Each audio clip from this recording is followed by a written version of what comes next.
Hello and welcome to the aForm show. My name is Alan George and thank you very much for tuning in. Each week, we sit across from thought leaders and change makers in the architecture and design space of the GCC. We dive deep into their experiences, both professionally and personally, and share their valuable insight as to what makes them tick. Our goal is to add value to your day and help you navigate your own personal creative journey. Finally, the opinions and the views of the guest speakers are that of their own. They do not necessarily represent the views and the opinions of the show or the host.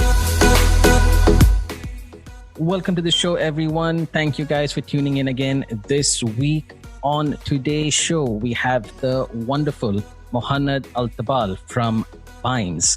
As an architect by profession, Mohannad has spent a long time in the Middle East and seen the design delivery process evolve in the region. With over a decade of experience in the field of BIM, Mohannad joins us today to talk about how we as designers can improve our workflow and process. Being part of many iconic projects in the region, Mohannad has been the go-to guy for almost any problem or query in any BIM model he's been a part of. He has also given and been part of many talks and training sessions within the same field. Here at aForm, as you all know, we push and believe in the power of ArchiCAD as a BIM tool. Having said that, there is no one better to champion the ArchiCAD cause in the region apart from Mohannad. With deep knowledge and understanding of the program, Mohannad has been an asset to many consultants and contractors and developers in the region. He has truly been able to add value with the services provided by himself and BIMES. So without further ado, let's get into it. Hi, Mohannad. Thank you so much for joining the show. Hi, Alan. Thank you very much for having me. The whole thing about podcast is a bit new to me. Mostly, I only actually listen to podcasts by some stand-up comics and stuff. So it's totally different from what do we expect today. So hopefully, we'll see how it goes. Hopefully it goes smooth. I trust your abilities to make it actually smooth. Are you referring to the Joe Rogan podcast? Because that's kind of the gold standard for podcasts. I do, yeah, but I don't consider it actually, to be honest, I don't consider it as unless when he's having actually like a stand-up comic. But yeah, I do. That's true. Right. No, I mean, it is kind of developing here. I guess that's kind of how this project also came into being. But yeah, again, thank you so much for being part of the show. I'm sure there's a lot of value that you're definitely going to add to a lot of the designers listening in. So my first question to you is, Mohannad, as obviously an architect, an architecture degree background holder, how did you find this fascination with BIM? Because most architects tend to go down the road of, as soon as they graduate and, they want to explore things, they go down the road of design, maybe a bit of technical, experience or whatnot. But how did you find this world of BIM, which interested you so much? Right. The thing is, I would say I have few years older than you, so let's claim that. Just a few. So at my time, just few. When I was actually back then in university, the whole BIM virtual building back then was definitely not a thing. I mean, although it was there as a technology, but it wasn't a thing. So what I was introduced to during university, I think, was just, the approach of 2D and even 3D was not a big thing in reality, because I grew up around computers and it didn't make sense to me that actually the solutions available in hand, which is like 2D approach, it didn't make sense to me because you're not utilizing the computer power. So although I didn't know any better, I thought that there should be something better than that. So actually I started looking on my own, and there was internet was rare, like fairly new at that time. So it wasn't easy to, so it was just a random check. And I still mention that as a, story that I'm ashamed of, but basically I grabbed some random CD once with like 1,000 architecture programs or something. So yeah, it's a sad, horrible story at this point, but let's say at that time it was justifiable. I started checking them basically just in alphabetical order.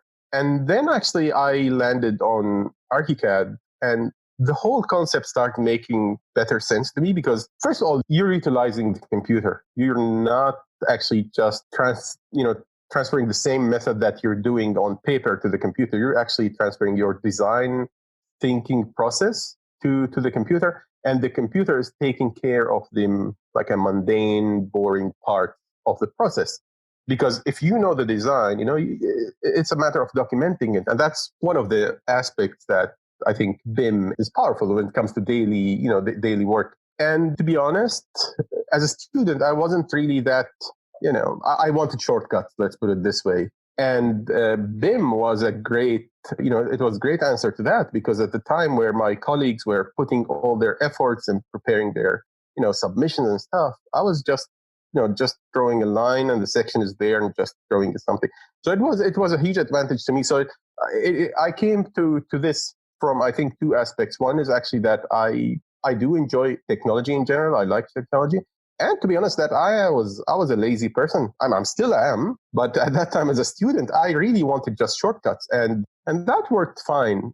And to think of it till now, I think one of the major things when it comes to BIM, compared to what you would traditionally do, even compared to what we used to do with, papers and so on, is actually it makes sense.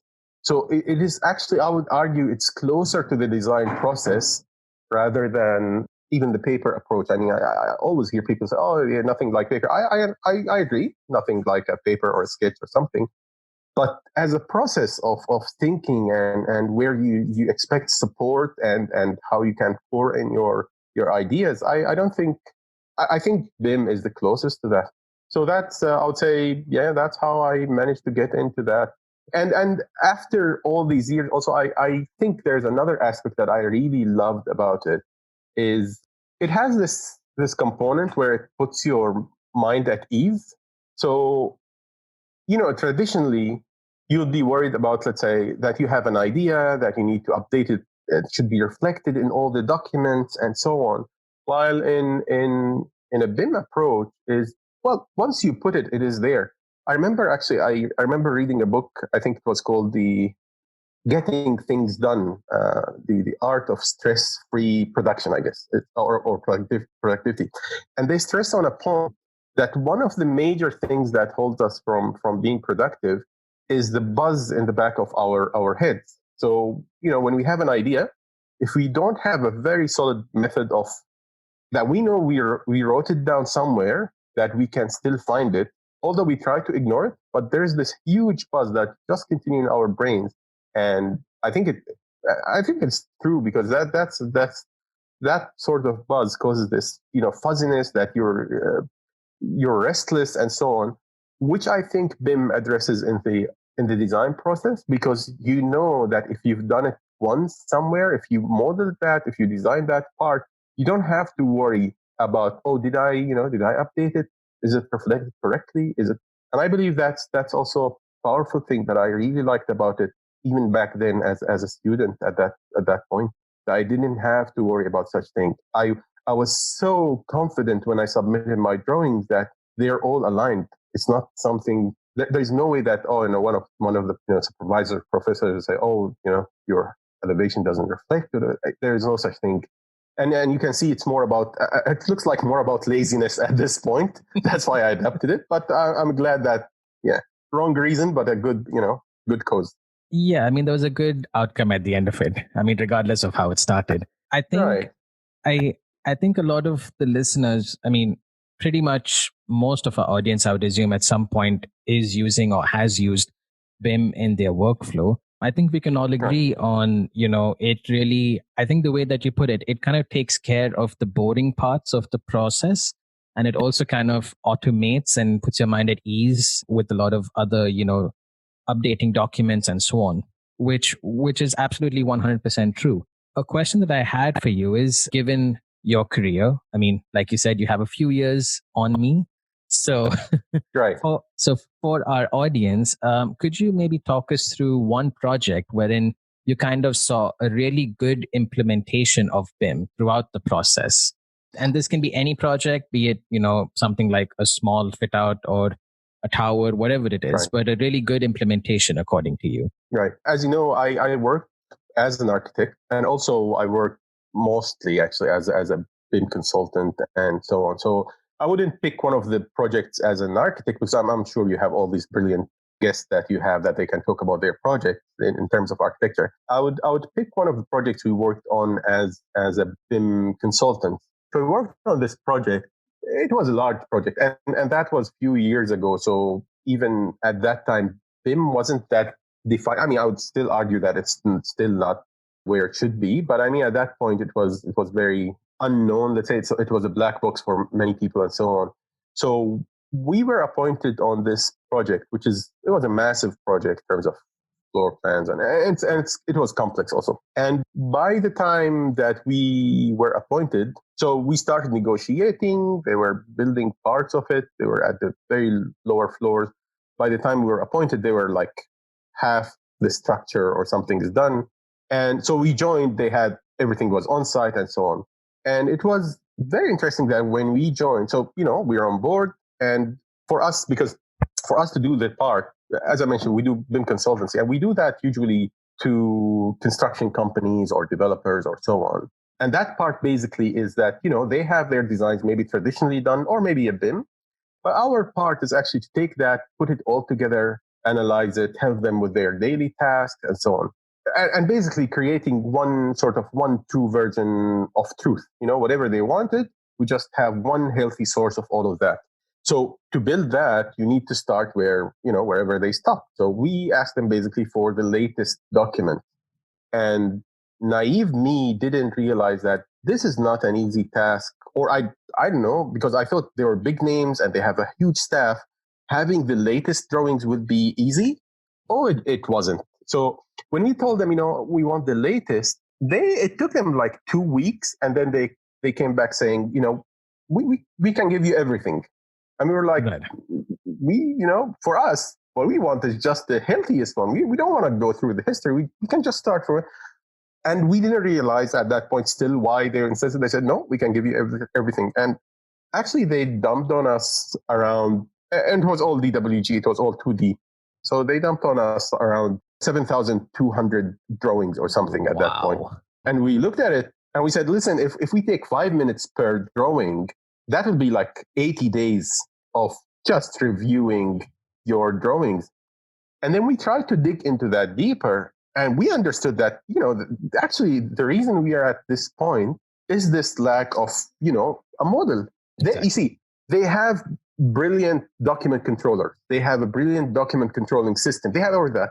But the process of construction itself is quite complex and has so many stakeholders and so many inputs and so on. I'm not trying to, advocate against document controlling. I believe it's a very powerful, important tool. But what I'm saying is I don't think it addresses the core of the issue, which is the fact that, you don't have one version. That is still up to you. It's not up to the system. It is up to you to actually run this comparison and in a 2D world. So what we had to do, in that project, the interesting part is we had to come back saying, listen, we cannot go through all these drawings. So we sorted out by date and we built some sort of hierarchy. Like, if we have shop drawings, we stick with shop drawings by dates. If we don't have shop drawings, we go back to, let's say, IFCs. If we don't have IFCs, we go back to the latest. So we built some sort of list and we said, we were going to stick to these drawings. Are you okay with that? And they were very hesitant. And we had a meeting. So we were hired by the client, the owner, the developer, and we had the consultants on board and so on. And when the developer pushed the consultant saying, why wouldn't you give them just the latest? They basically just admitted, they said, we cannot sort it out that way. We don't know. We deal with this thing like on daily basis. Whenever we face it, we start digging into the issue. We don't have a list. So that was a good reminder to us that, it doesn't matter how big the companies, how good they got their stuff sorted out. This is not related to them being professional or not. That is core problem in construction. The fact that, all this data being thrown in a way is not easy to handle. And obviously, we have many flaws in construction industry. One of them is how fragmented the thing is. So when we're talking about the document controller, sure, the guy is great at his job, but he's not a technical person. He doesn't have the ability to actually recognize the drawings and sort of. They work on dates, they work on submissions, and so on. So we somehow, unfortunately, as a construction industry, we created this huge, monster of processes that I believe in many cases we lost our focus on the main issue that that it's the building that we need to get done as soon as possible, as cheap as possible. It looks like we are caught into processes and insurance and departments. And I'm not suggesting we have an answer for all of this now, but I think it's an issue that we're facing daily. And I think a huge chunk of it could be answered by BIM, at least the technical part, when we're talking about, you have this one healthy source, single source of truth, and so on. So in that project, we faced quite funny things during it. One of them is actually, and again, it's a huge project. I understand it, why it could happen. So many stakeholders and so on.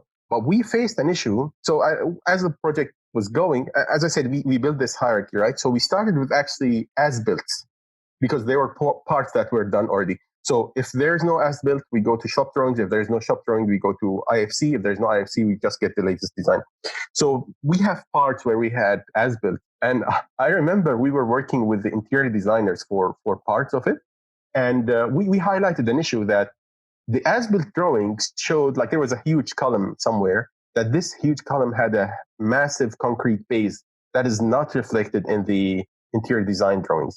So we raised that a couple of times. We didn't get answers to it because our part is just to raise it. We tried to follow up with it, but that's our call.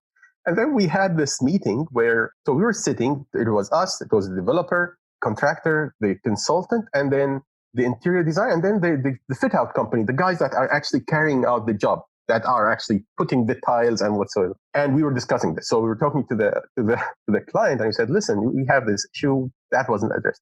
So he looked back at the consultant and said, do we have this thing?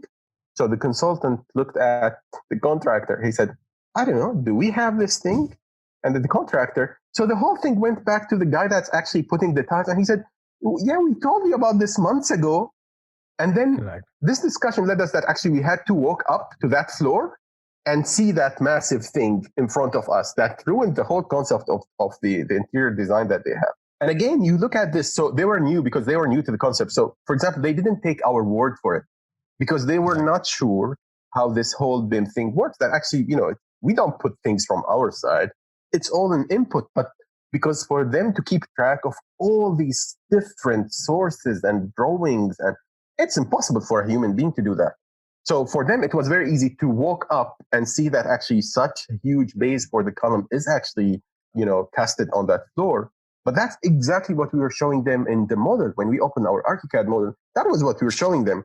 But still, they wanted to go up and see it because no one could remember. And, in a project manager leaves and another one comes in. And so that is where I think in that project, there was some incident in that project where that helped. I mean, that is one. There's another one that we also received, for example, shop drawings from an element. It was like a canopy. And, the shop drawings are brilliant, great, detailed, everything. And the consultant would approve it. But like one of the things that, again, so the consultant will approve it, but not necessarily from a constructability point of view. They will approve it from engineering point of view. So all the details checks for them, the design and all. But when we started building, we noticed that the whole canopy is actually fixed to a beam that doesn't exist. So when they were casting, they decided to emit a beam.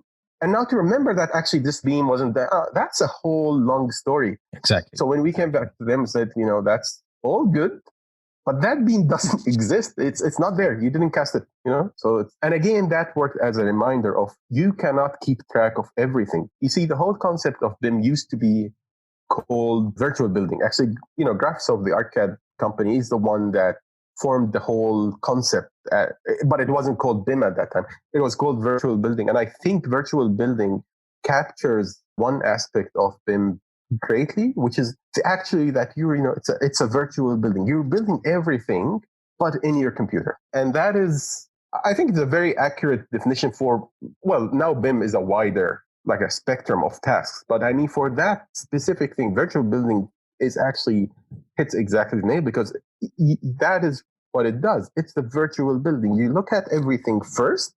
If it works, then you go to and now I think now they're going with what do you call it, digital twin, the new concept of they're talking now of the digital twins. And that is also, I think it captures the same point that it's actually a virtual building of the real thing, which is different from just the drawing. So my point is in such a large project, we were able to, because, we were getting the inputs from the subcontractors, from the vendors and so on. So, and we put it in one place that actually we ended up at one point providing the consultant, which, mind you, that's the creator of the building. We start providing them with drawings that they didn't have.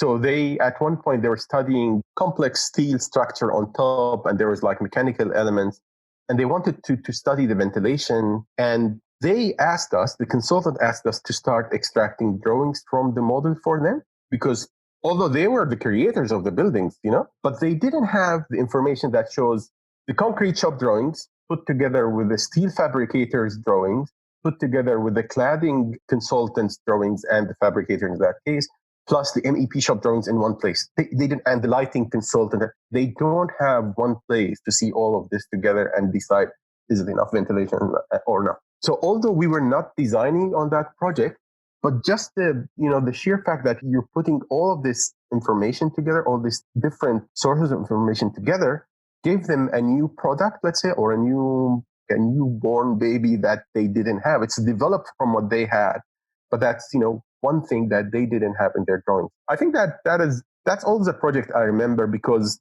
to me, especially the names on that project were so large. That was a wake up call that still BIM beats the traditional approach no matter what. Right. I think everyone listening at some point was kind of nodding along with you as you were talking, because all of us at some point have faced exactly that problem, not being able to coordinate, like you said, with so many stakeholders. And of course, on a large scale project, that just kind of quadruples as you go. So I completely get that. As an ArchiCAD user myself now for, I think, close to a decade, I have noticed one particular aspect, which maybe you can shed some light on. If I'm creating a BIM model, which I'm working in, that is vastly different from a model which I am creating, for which I know there are going to be collaborators coming into. Right. And that is, again, like you could say, purely out of my laziness or, not being, held accountable later on. I mean, whatever you would want to call it. But I think a good example in the project you were talking about is that they seem to lack kind of frameworks and kind of systems and templates, kind of to keep track of things and so on. So I kind of wanted your input when talking about BIM. What are some of the basic kind of, frameworks of workflow that you can, kind of maintain as a designer to ensure, this kind of doesn't happen?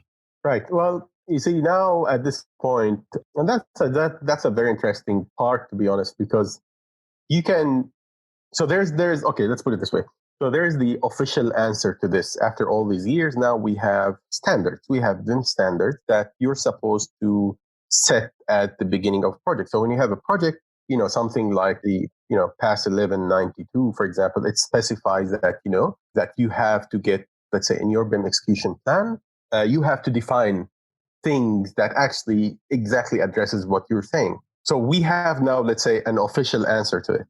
However, and that's a personal opinion, unfortunately, this became, again, I see it in some cases becoming another sort of pretty much what we mentioned earlier, like this monster that we've created and we're battling again. So it became this whole thing, the standards, especially for example, in our region, we don't have actually yet clear BIM standards that are mandated by the government. Although they are working, for example, in Dubai, they're working on one at the moment. We have a mandate. I mean, BIM was mandated years ago, but in terms of actually the delivery details, that's something that's being worked on now. So this is something usually addressed in something like your BIM execution plan.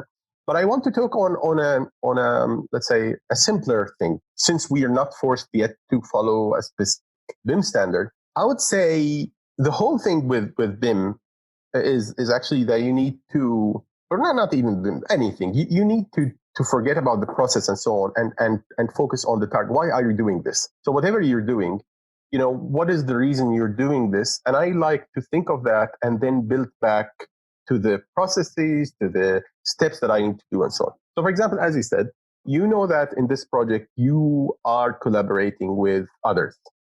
So I would say it's a great question to ask is like, okay, so what do they expect from my model? And in case they're going to use my model, and what do I expect from theirs? And if there are no models, like, so one, it might be that one of the stakeholders aren't on, on BIM, they want 2D.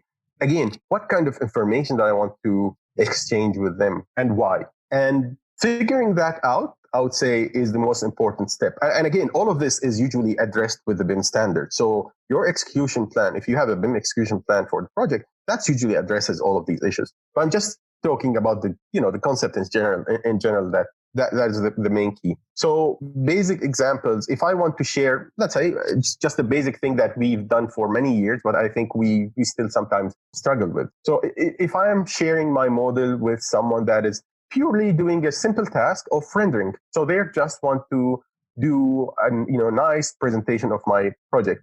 So imagine with that I export to them, so they're doing exterior shots, and I send them a model that has all the details of the section of the frames and so on, and all the details of the doorknobs that they cannot see and so on. And then you send that, and then they'll tell you, let's say they're going to render it, in V-Ray or Max or whatever. So you export to another format, and the first thing is like, oh, I cannot open that file. Yeah, obviously you cannot open that file, because I didn't consider you when I was sharing the file with you. I just shared everything, because it's pretty much like the sample that I told you earlier, the story that basically, instead of having the latest drawing, you can have all the drawings. It sounds better, but it's definitely not. It's easier for me, and it's more work for you. So it is very important to actually figure out, whatever exercise I'm doing, why am I doing this?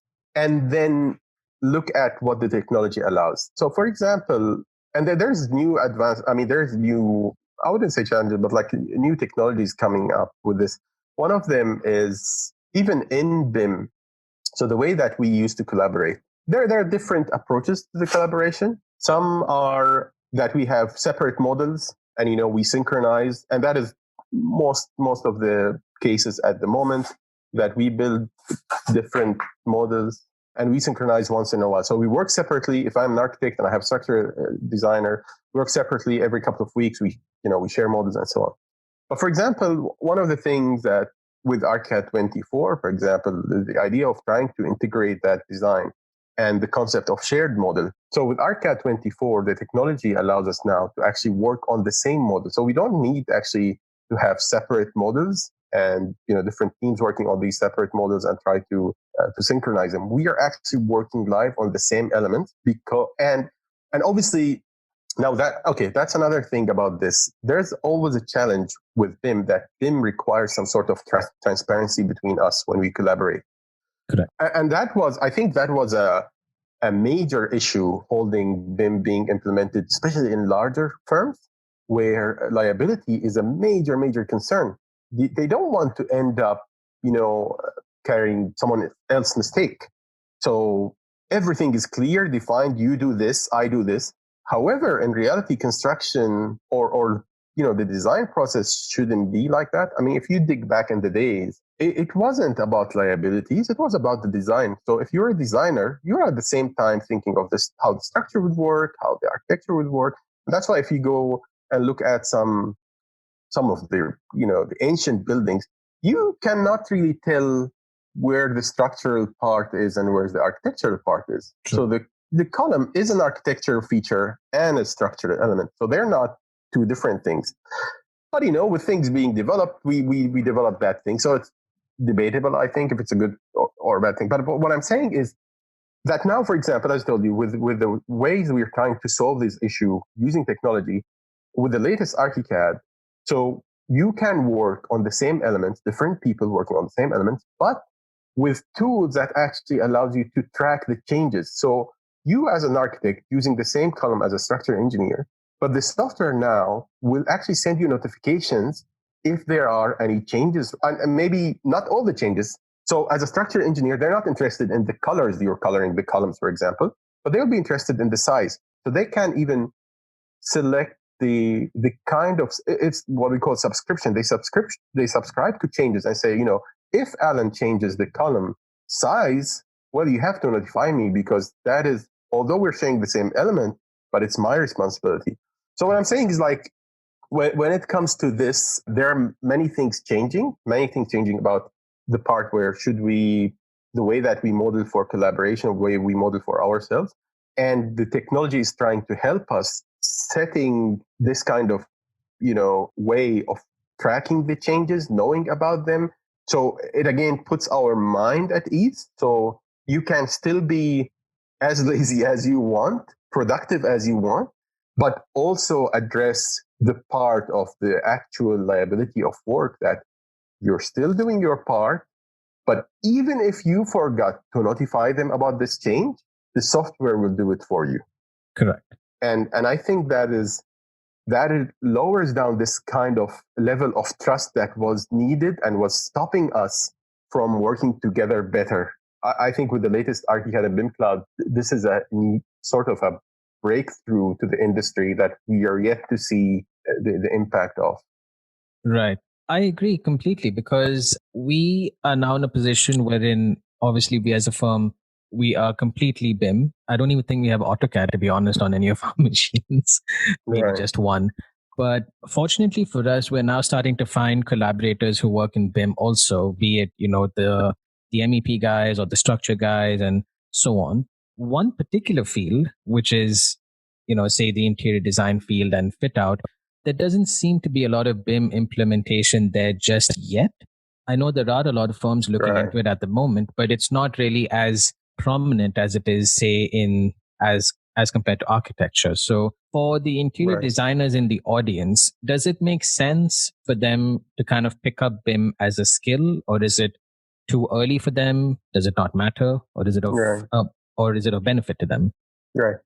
Okay, let's put it this way. To you as an architect, in terms of looking at the process of design, do you see that interior design as a process, obviously, not the task, not the scope, as a process, is different from architectural design? Not really. It's quite similar. Right. Yeah. So, and that is why whatever benefits applies to architecture definitely applies to interior design. You see, the thing is, again, if you go back few years to the pioneers of architecture and so on, so some of the big names. Imagine you go back to someone like, and that's an example actually a professor in university used to mention, like imagine you go back to someone like, I don't know, Walter Gropius or, one of the Frank Lloyd Wright. And you tell him, well, you know what? You just design the building and we'll take care of the interior. He said, like, this guy will chase you out of the office, with a stick. Because they didn't see these two different. And I'm not saying that, the architects can do everything. I'm not saying that. But what I'm saying is interior design is part of the architectural process. It's not a different thing. Now, obviously, with us being specialized over the years and so on, we have now this, specialty of actually interior design. But in terms of a trade, it's definitely not different from architecture. They're better at knowing, how the details work. If we compare today an architect with an interior design, they're better at selecting the materials. They know they have the eye for it and so on.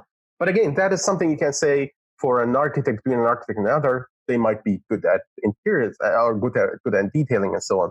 So my point is, whatever is applicable to architects, definitely applicable to interior designers. I would argue that actually it might be even more crucial, because for an architect, if you didn't detail something, you have a tolerance of even in some cases to a few centimeters. It depends on how tight the building is. Right. With interior designers, that comes down to millimeters. Yeah. I'll tell you, actually, my first job, I was an intern. It was actually at an interior design company. And again, I was a student. I think, in my third year or something. And so they sent me to actually measure a place. So it was a showroom.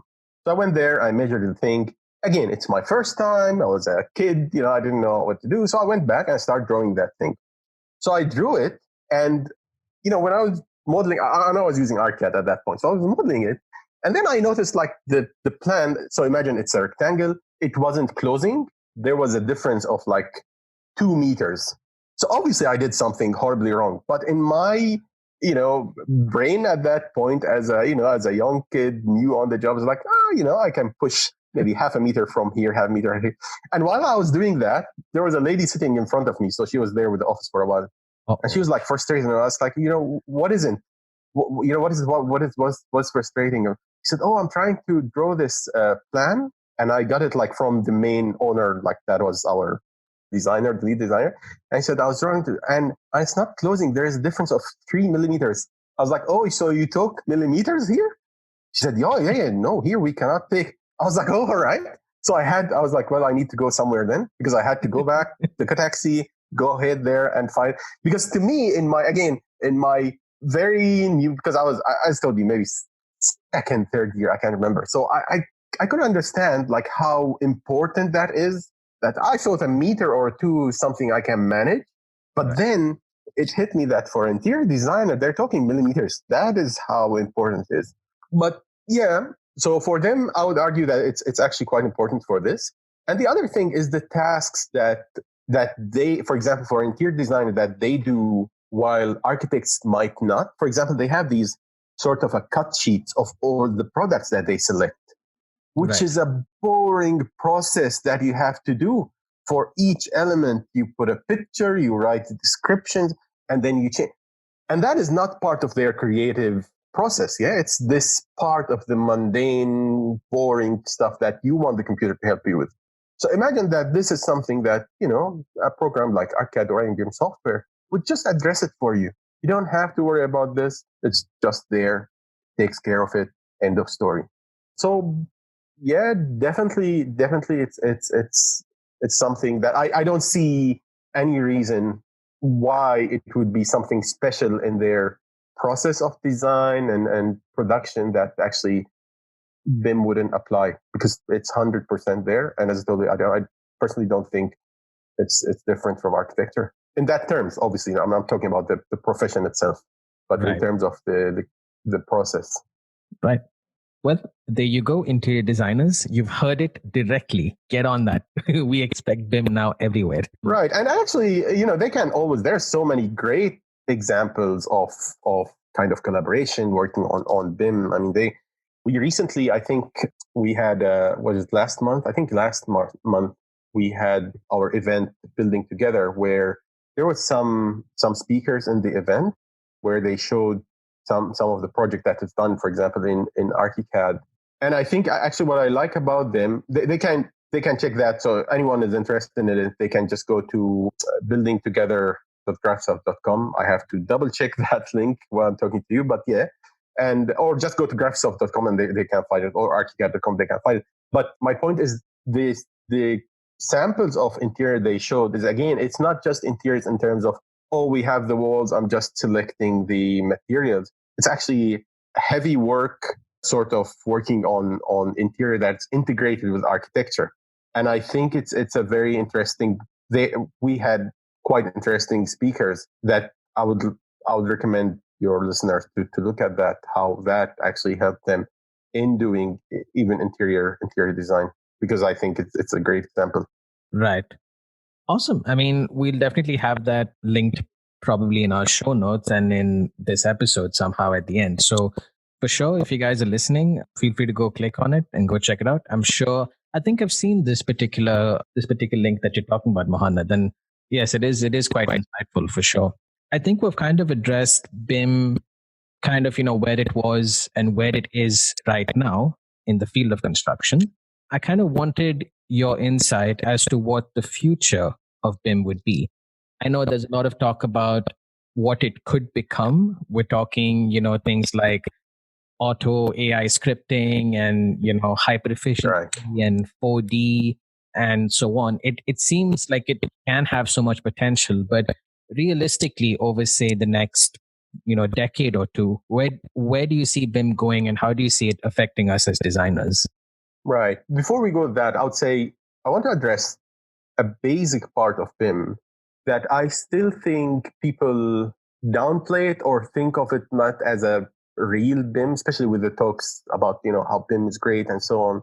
But you see, in core, BIM is basically, I would say, two things, or at least two important things. So one is the idea of actually having a visual feedback. So that's one thing. And then the information. And I personally believe that these two are still very powerful aspects that are not fully utilized in many cases. So when we talk about simple fact of visual feedback, so visual feedback is not just the idea that it's just 3D. It's the idea that actually you are developing things in 3D. So that's one part of it.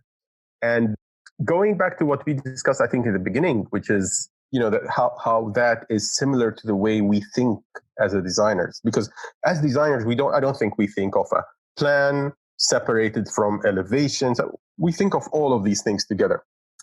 And with BIM, you might be working on the plan and you decide that, oh, this is an interesting area that I want to see how it works. So you start developing that in 3D. It's pretty much like, if you notice, if you sketch, and I know you sketch very well, but I mean, if you sketch an architecture plan or something, you would always notice on the same page. So there's a sketch where it just shows barely zones of that's the concept. And then you might see on the right or like on the left on the same page, like a sketch of a detail of like some sort of a wooden detail or ironmongery, which is insane to think of at that stage. Okay. But usually we cannot keep our minds from jumping from one to the other. And that's actually where I think BIM is a major thing, and where I think also, unfortunately, one of the things that we developed in BIM, which is the whole concept of level of details or level of development, I'm quite positive most of the architects have heard of. But this becomes a bit restricting in some cases. So people will say, oh, what is your LOD? It should be 200, it should be 300. Yes, and I believe we need that as a base for the conversation. But while you're modeling something, so if I'm in concept state, and I have the basic information about the building, I still might have to detail one part because my idea requires that. So I detail that. So I'm jumping between LODs if you want to look at it in terms of BIM terminology. But the idea that I think that we still haven't utilized 3D fully. So there are a few things that I see, and you see, I'm coming from background that I have never worked in 2D, in pure 2D. I don't even know how to, I can sketch, but I jump directly to BIM. And with that said, unfortunately, we still need 2D. People still wants to read drawings and so on. But yet we still have this huge, powerful benefit of 3D. So one of the things that over the years, I think we developed, at least in Graphisoft. So we have this viewer, we have viewers for the models and so on. But BIMEX, which is a viewer for ArchiCAD and for the models, I think what it's cool about it bridges this gap between 2D and 3D. Because BIMEX, by default, it published the drawings, it published the model, and you can see them together laid out. So when it comes to communication, instead of opening the model, show them where it is, and then jump back to a drawing, you have these two together. So that is one part that I think we still haven't explored everything about the power of 3D, power of the visual feedback and so on. And then the second part that I still think we still have a lot to work on before we jump into, let's say, the future, is the information part. So the information part is, again, that is I think the really fascinating thing about BIM is the fact that, you have this information that you can attach to elements, the metadata. Now, even the cooler thing is you can link these two together. So if I want to present some information, and the data visualization these days is very powerful, I think, in any field. So the same thing, if I want to talk to you, if we have a building and we want to discuss any information that is not directly related to the design, but the information attached to the design. So let's say we have, vendors for furniture, and we want to understand which furniture coming from which vendor. Let's say an example as simple as this. Now, combining the power of information with the power of 3D or the visualization of BIM. So we can, for example, in ArchiCAD, and I'm sure in maybe different platforms you can do this, but you can do as simple as, color all these furniture from vendor A with specific color, all the furniture from vendor B with different color.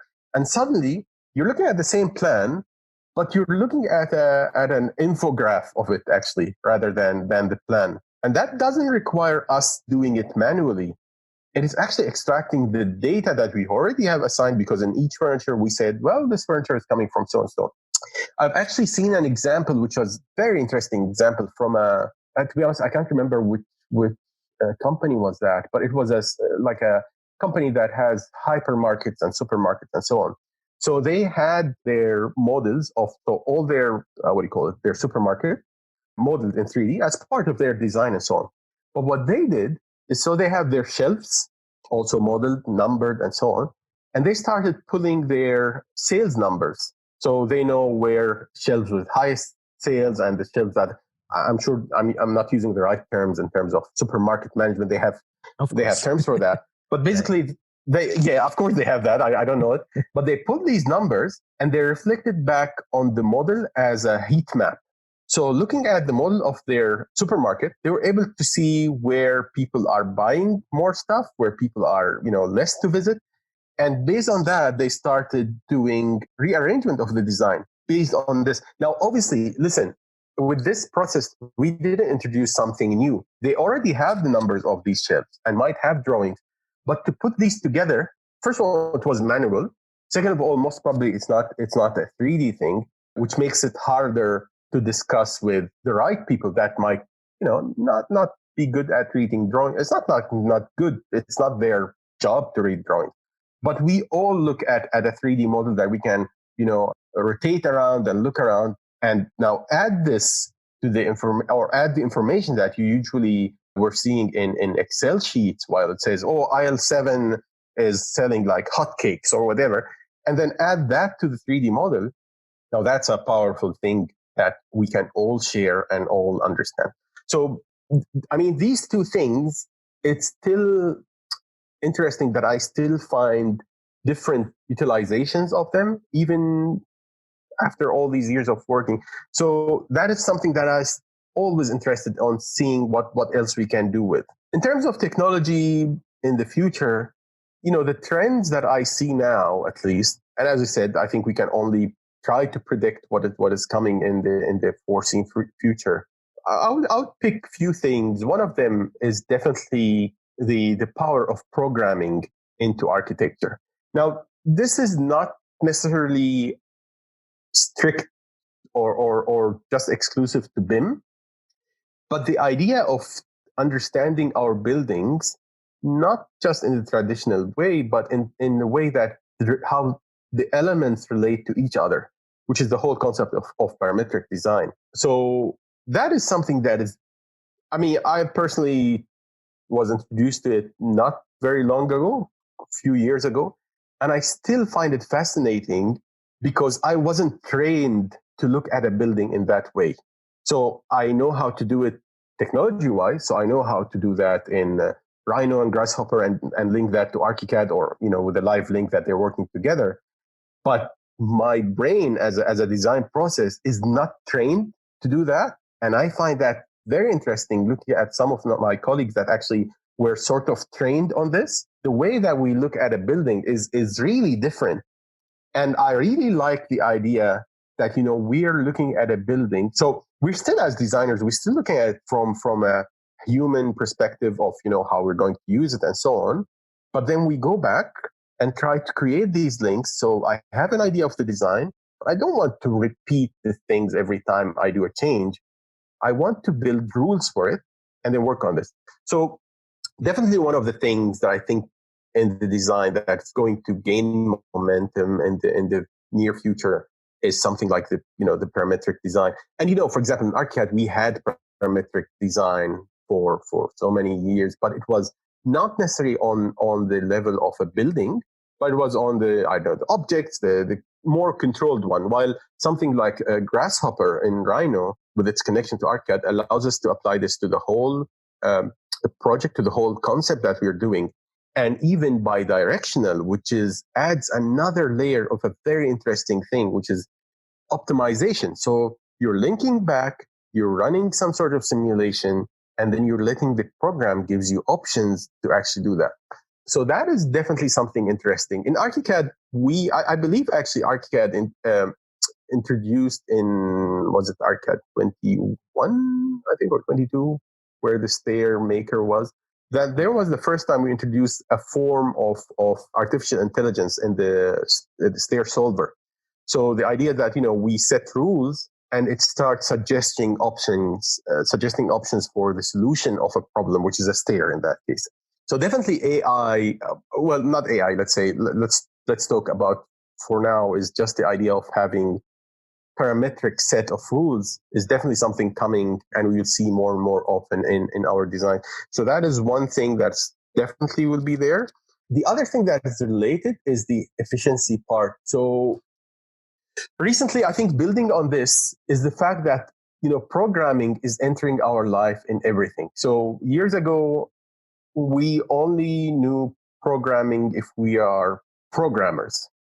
Now I think in every profession, people started to understand that, oh, listen, this programming thing is not just for programmers. Yes, I'm not going to build the whole software, but I want the power to be able to actually, again, make the computer do the boring stuff for me. And I see this becoming more and more a thing. And again, that is not exclusive to the whole concept of BIM, but to the design even process. So for example, I've seen people doing such programming in like, customized programming in Grasshopper, let's say, where now, you can set rules and, while you're adjusting the design or the outline of design, start suggesting options of how to fill that. So if you're talking about, units of 1 bedroom and 2 bedroom, you give guidelines of the options and start filling it up for you and so on. And with ArchiCAD also, I mean, we had that for years. We had a option to work with an API kit, but with the latest one, realizing that people more and more trying to get on an easier scripting languages and do their own stuff. So with the latest ArchiCAD, we have Python add-on, for example. And you see, I'm not a programmer, but even I know a bit of Python, and I think I can find my way in it. So the idea that all these software of whatever we're doing is allowing us to do some sort of customization of what we're doing, some sort of automation of the boring tasks. And that's a huge thing because, again, we are paid to do the boring stuff, but we don't like doing the boring stuff. So the fact that we can make the computers do the boring stuff for us and focus on what we really picked architecture as a profession for, which is design, I think that's a great thing that we will see in the future. Obviously, 3D printing is something, although it's not necessarily just for design, it's design construction, but it looks like we will see more of that. And although you see, all of the things that we're mentioning is not without challenges that we still have to sort out in the coming years. But I think those, and there's, again, coming back to the point of the power of 3D visualization in general and looking at it, I think with VR and AR, what we are going to do in the coming few years would be really amazing. At the moment, we have so many solutions that are VR ready. We have, let's say, the Unreal Engine. In this case, for example, if we talk about solutions that you also know and use, Twin Motion. So you have the model with one click, you have actually, a VR ready. And to put someone in a VR environment is very different from looking at a screen with 3D. So this going back to the main idea that, you want all the stakeholders to have a say in a design. You can't put them in the very early stage. And again, that is something that we, unfortunately, along the way of what we did with architecture, we start losing touch with the feedback from the end users. We still do it heavily on villas because the user is directly paying us and the user would not mind sitting in our office every day giving us. But for example, we don't get it on the larger ones. Right, if you're doing, I don't know, a hospital, we might have a meeting with the doctors and the nurses, but again, their input are just as much as they can express it, which is on a paper, in a 3D model, but put them in the building. And any trained nurse or doctor will tell you, well, this station is far from where it should be, or this door is far from, or the space is tight. And that's where this is coming. I think it will have a huge impact on on the design process itself of actually having the feedback from the right people.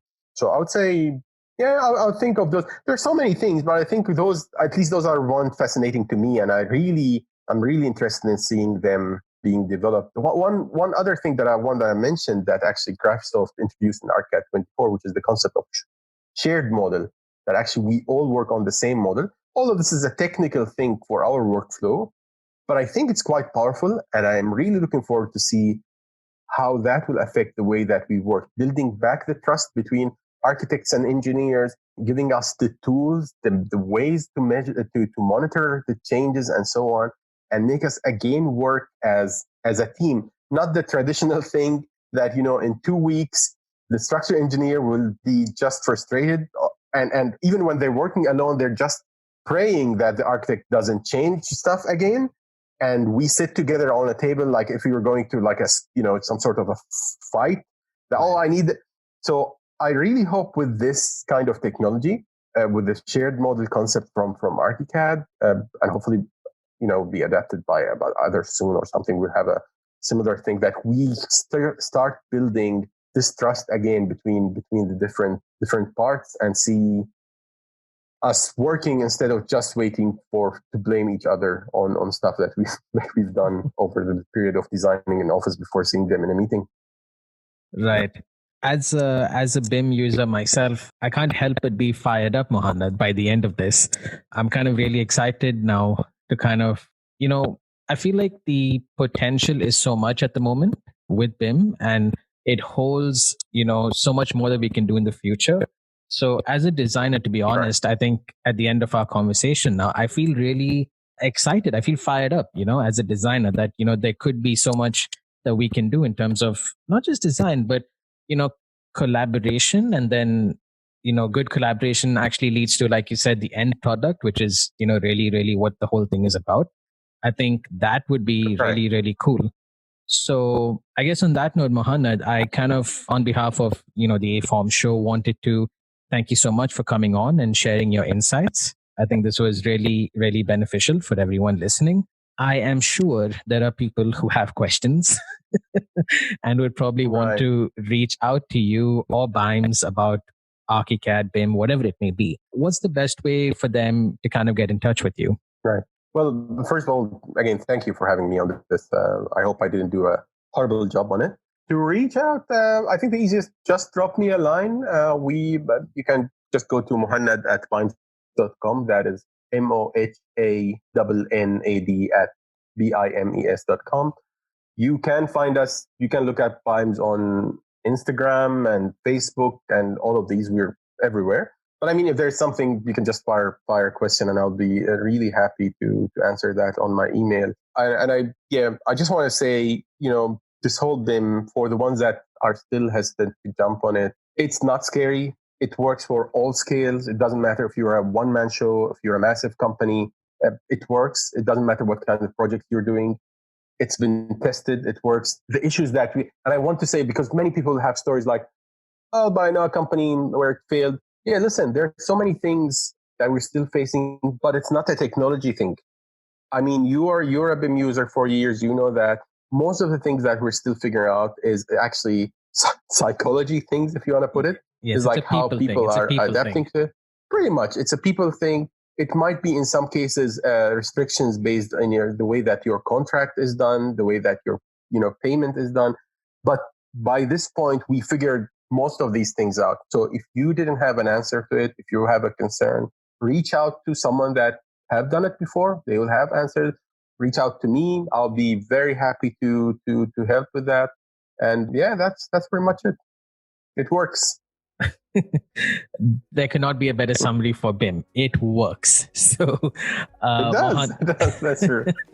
So Mohannad, thank you so much for coming on the show. We really appreciate it. Thank you. For the rest of you guys listening, we will catch you guys next week. Fellow aFormers, thank you guys for listening. Thank you guys for being part of our journey, and thank you for the immense support we've been receiving for our episodes. It has and continues to be a very bumpy road, but we wouldn't want it any other way.